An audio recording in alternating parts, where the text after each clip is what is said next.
بسم الله الرحمن الرحيم. الحمد لله رب العالمين، والصلاة والسلام على رسولنا محمد وعلى آله وصحبه أجمعين.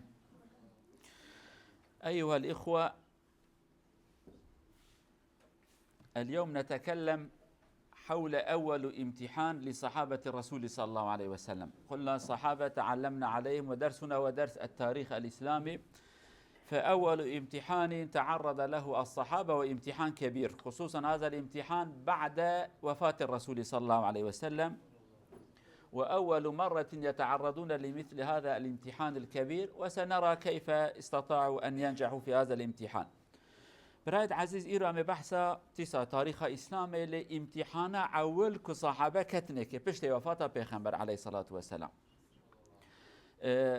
امتحاني إنسان برن ليش بير ونكن امتحان بشوك هنا امتحان مازن هنا هيك امتحان هنا مازنن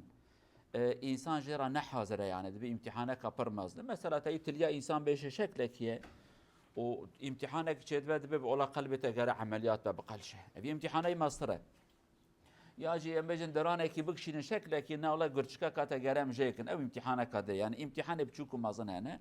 إجامي أنا تماشاكن أبي امتحانات صحابية أبا بشتي وفاة بيغمبر چي امتحان بو او هيدي دست بيقايا بيجن إن شاء الله.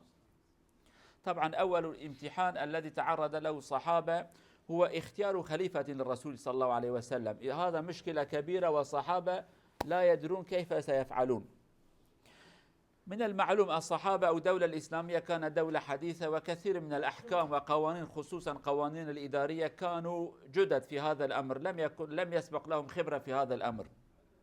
ليس مثل اليوم الدول عندهم خبرة، عندهم تراكمات تاريخية، قوانين وضعية. وضعوا القانون، رئيس الدولة هذا سلطته، إذا مرض فلان يدخل في مكانه، إذا مات فلان يدخل في مكانه، أمور مثل هذا مرتبة. ولكن الرسول صلى الله عليه وسلم، وخصوصا في هذه الأماكن الذي عاش فيها الرسول، أول مرة يأتيهم رسول والناس اجتمعوا، قبائل متفرقة بدأوا يجتمعون، وهناك قائد ذهب. كيف سيتصرف سنتكلم. وهذا كان مشكلة كبيرة، لأن الصحابة حينما كان الرسول بينهم صلى الله عليه وسلم أي مشكلة لا يخافوا، يذهب إلى الرسول فيحل. ولكن مشكلة كبيرة، ولكن الرسول ليس بينهم، فكان امتحان كبير جدا تعرضوا له. هذا سنتكلم عنه إن شاء الله. امتحان ما قلت شيء امتحان اكيبك وجيه بيغمبر عليه الصلاة والسلام. قد فياش بيروانكن وی وقتهانه وكأنا دولت و سیستم پیش دانه چوبو. مثلا ایرو سیستم دولت چیه؟ دبی فلان کس مازنه دولته. تمام. فلان کسی بکردید بین جیگر یعنی یاردمچیوی. وکیلی ویه. قانون چه کرده؟ جبان دولت به خویی نمینه. جبان سر دولت نشه. دبی فلان کس گاوا کچوب مثلا اینکه دولت هند دبی مازنه دولته اوه. مازنه دولته چو دولت کادی زیارت تجارت چه هفته کینای قانون دنیایه. امضا لازمه دبی فلان کس وکیلی وی اوی امضا باوجه کی. هذا ام بجن مازنه دولت نخوش کتو و 6 ماه نچو حکمته کی اداره بکه فلان کس ادارت که بجن. مثلا انا مازنه امریکا کیه ترامپ جی حوالی وی نوسا جی وکیلی وی بریا وی به شکل هانه بجاره اوله پیغمبر علیه الصلاه و السلام و دولت کی وقت تنو دولت کا اسلامی و مازنه دولت وفات کریو فلان کس کتیه جیوی تشتك وها چه نبيه تشجار عولة سريوان صحابية لو را صحابة چه دردو كله وان چه ببونا پیغمبر الحياة بو نترسيان چود قوتن يا رسول خدا اف چه بيه درد وان درماند كر دور بوناجي دقوتن مش كيماني كي كربه مهرن پیغمبر درد راس مرا به درمان راس بيجه ايوي جاره پیغمبر تنه حساب که باو ماله وزارو كي هوا ده 15 20 حبزارو كيوي وتورني نبي وهنا ومساله كم مازن هاتيه سريوان. مثلا بيجن زاروكي ما دوان تشيلن دكانات بين هرن حبكي هيك بينه حبكي خيار بينه نورماله شتى فقط جاركي جاي زاروك هرم سري خو قرار بدن قراره چه گندكي بفروشن گندكي بستين مالكي بچن مليون بفروشن قانون كي قرار كي مازنه وبافتنه چه دكانه دبي زي بعليجانه بستين ما زي خيار باسم او قرار دما في جاره هيك وبعليجاننا يعني في جاره دولتك هي تشتكي مازنه أبي امتحانان شوابه أمنا بحثا يمكن. طبعا بعدما عاد الرسول صلى الله عليه وسلم من حجة الوداع، نتكلم هذه البداية، بكم يوم يعني بدأ الرسول صلى الله عليه وسلم المرض يظهر عنده، ولكن أمر بأن يعد جيشا بقيادة أسامة ابن زيد، وزيد شاب عمره 18 عفوا أسامة 18 17 سنة، أن يبعثه إلى أرض الشام. ولكن الصحابة يجتمعوا والرسول بدأ يزداد المرض عليه.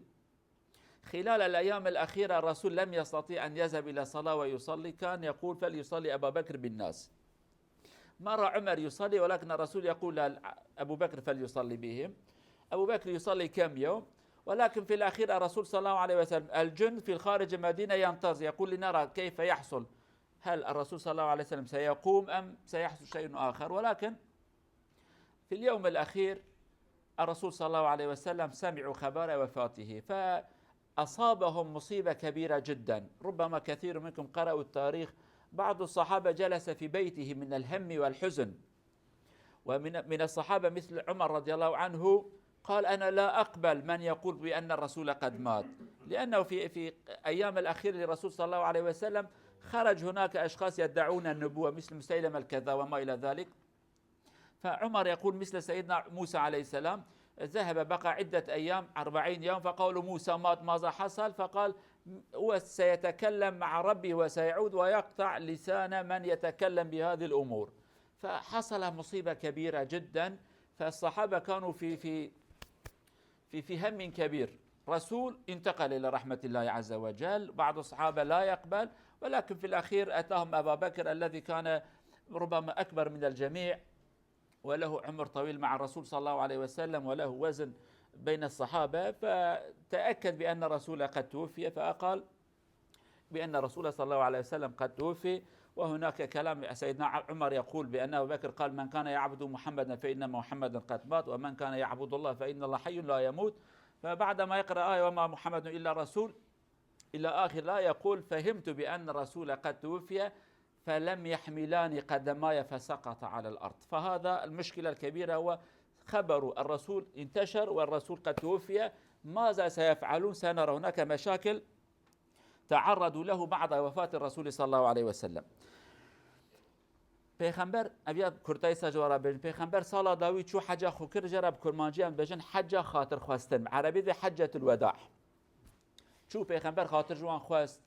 خبردان کی جوان را کرد، خبردان ده هر جاره کی دگو بلکی جاره کدی زو ندینم، بلکی جاره کدی زو ندینم، وی کلمه جوان را دگو. پیغمبر هات مدینه نخوش کت، نخوشی پیرا چه بو بریا کو وفات بکه جی خواست اردی کی جیش عسکره کی حاضر بکه بسروکاتیا اسامه کره زید او صحابی که پیغمبر زمان کی دگو زید لای منه ابیا لایوی عمری 17 ساله جبان وان علی شامه دا بشنه خبر هات بود دگو روم تخوازه ایریش سر مسلمان بکه او جو حاضر کرن حتی پیغمبر گو هر کس براره ابو بکر و عمر و علی وانا تبهرن يعني. پیغمبر نخوشی ناوی زیده بو حتی چند روی داوید نکر و هر جامعه بجماعت المشکه جاره کی گبر المشکن قلت عمر تلمشکه عمر المشکه دنگ چو پیغمبر عاجز بو گو نا نخوده نبسلمان گو إلا قرأ عمر ابو بکر المشکه. ورحاصل ابو بکر حیرا عایشه قیزا ابو بکر خانم پیغمبره گو یا رسول خدا ابو بکر دکارش نداد المشکه دنگی در نگو نگو قرأ ابو بکر المشکه. ابو بکر المشکر ور حاصل چند روی المشکر حتی جاره یک پیغمبر هات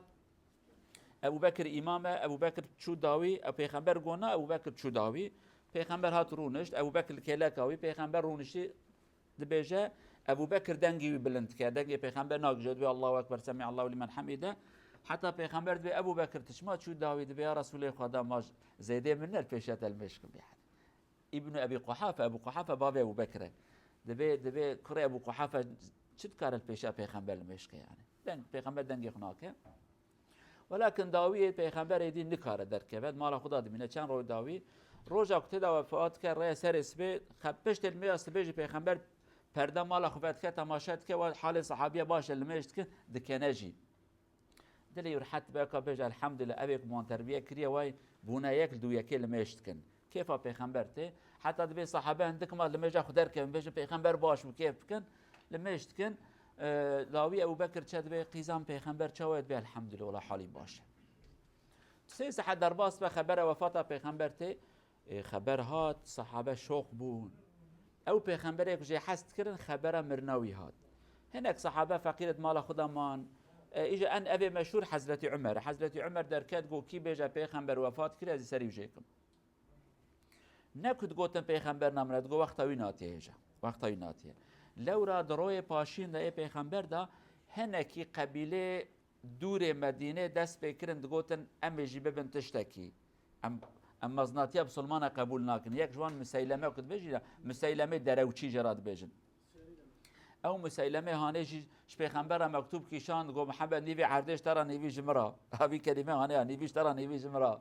پیغمبر جرا گو والله مال خودی ملک خودی شكين كار مدام تاني تشكي تلاتم مسيلمه دروچي يعني دروات كي مر حاصل دركتن حضرت عمر جيگو گو پیغمبر نمريه بزفره وانه كزمان خدريش كرنا اسر وانجيك ابو بكر مالا يدور بو حتى خبر چو هات چو كت اودا پیغمبر تماشا كر ا پیغمبر و دريش كريه وفات كريه فهم كر وفات كريه عنياي ماچ كر گو از قربانه تم حياته خدا شيرين بود پشت وفات خودي شيرين گو ابي مرنا خدای گوتی اب هات سرته وكيدي تنايدي اب مرنا عولت هات سرته دركت عمر تناسكنا عمر قيراويه دبي كي بجا پیغمبر مريازي سري وجهكم نيرت كاس كي گوداري ناكه چو سر خطبه و گو قالوا بسلمانا كي عبادت محمد را كريا بزامر محمد مر يعني اگر کو محمد خدای و خدای مر اگر عبادت خدای رات كن بزان من خدای ساخ نمريه وآياتك قرآن دا حرب أحد دهات قوتن پیغمبر هاتیه کشتن بشکی فتنه چه بو آیت خدا بجا محمد جی پیغمبر کش پیغمبر منه قی وره کشتن یا جی قی بمره و نجدین خدا دور بکفن ابو بکر وی آیت شواک خوان حضرت عمر دبی من فهم کرد پیغمبر وفات کریه تقو از کتم خواره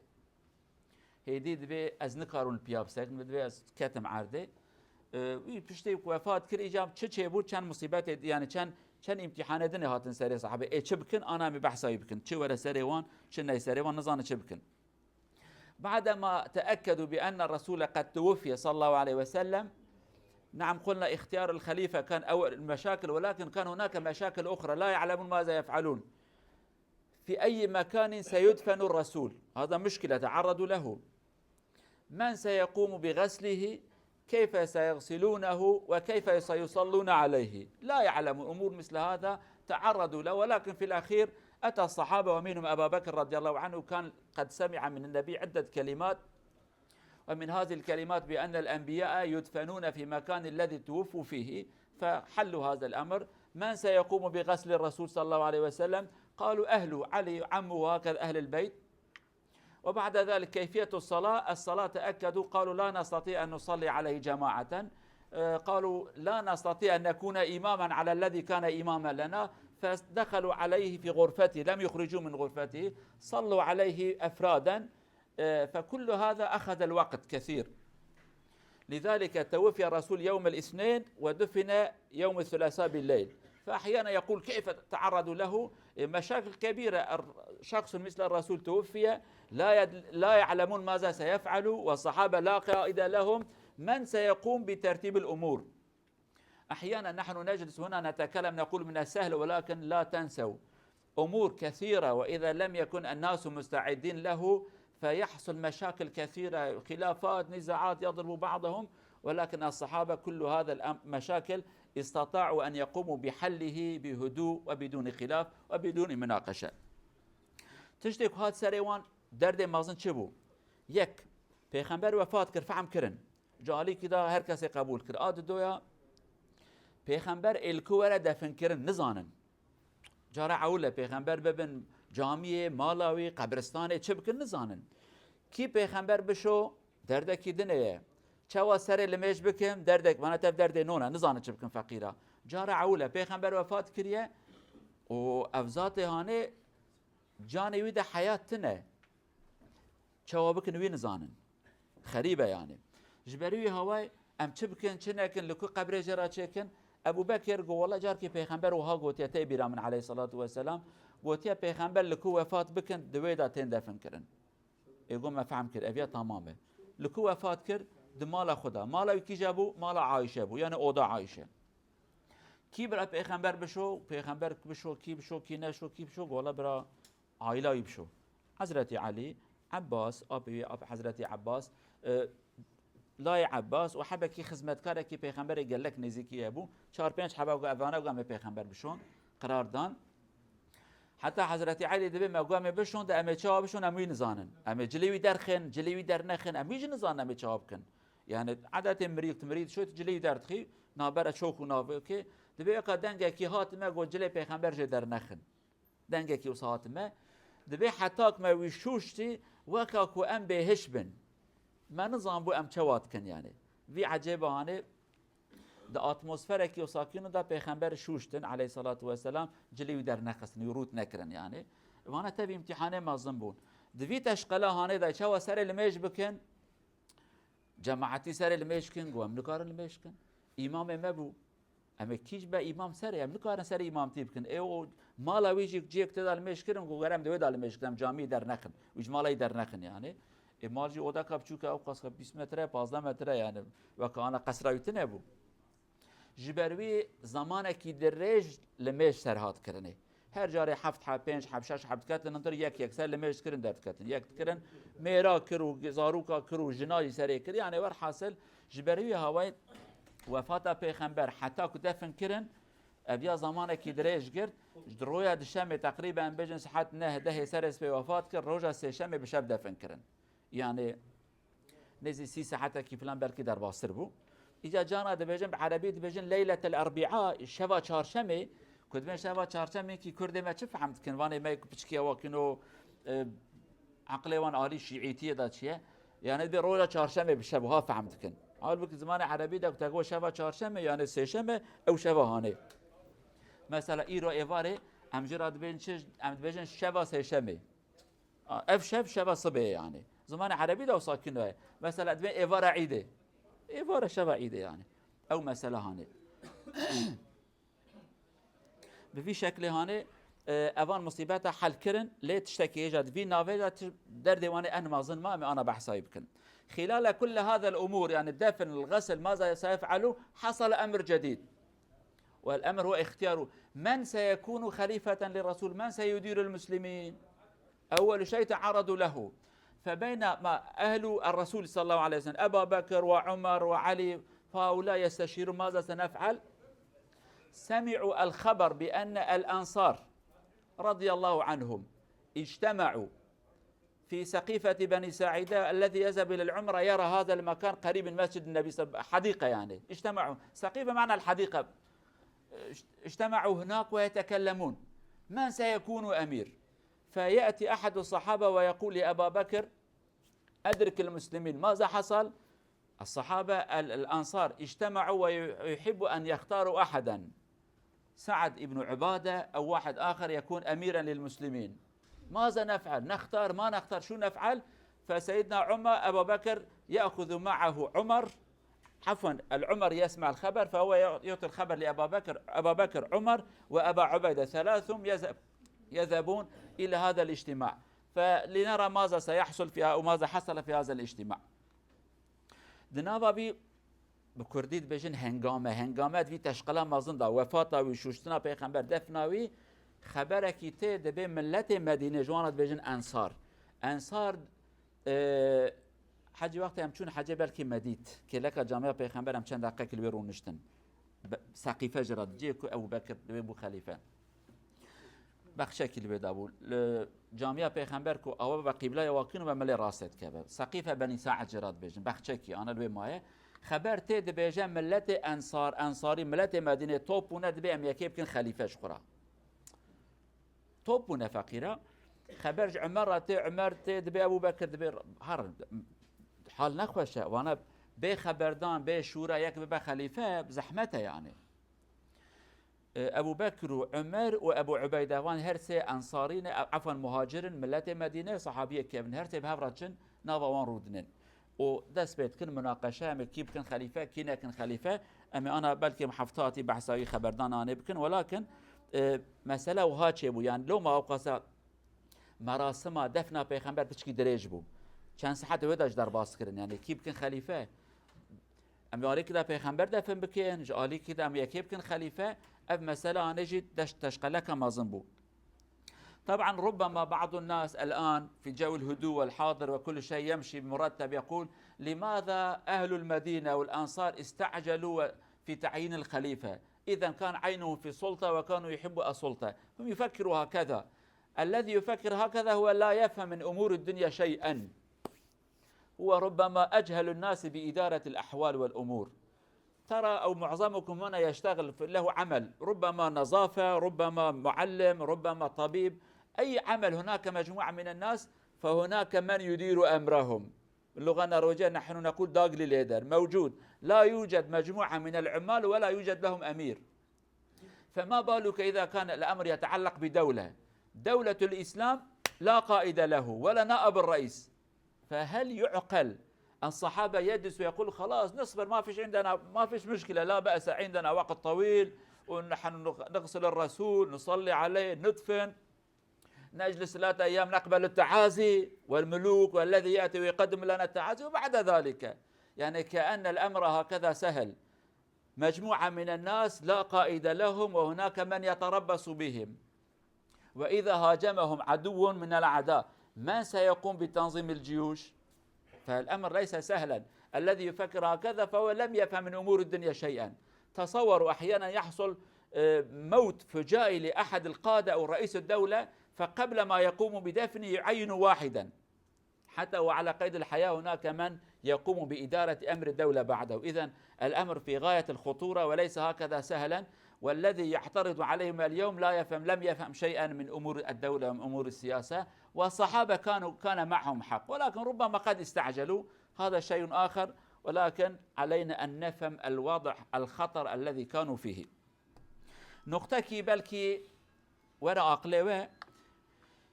دبيجن ما عجلة صحابيات شبو كتوبون قام يكيب كن خليفة چه عجلانه و پیغمبر إلى جنازة والعردية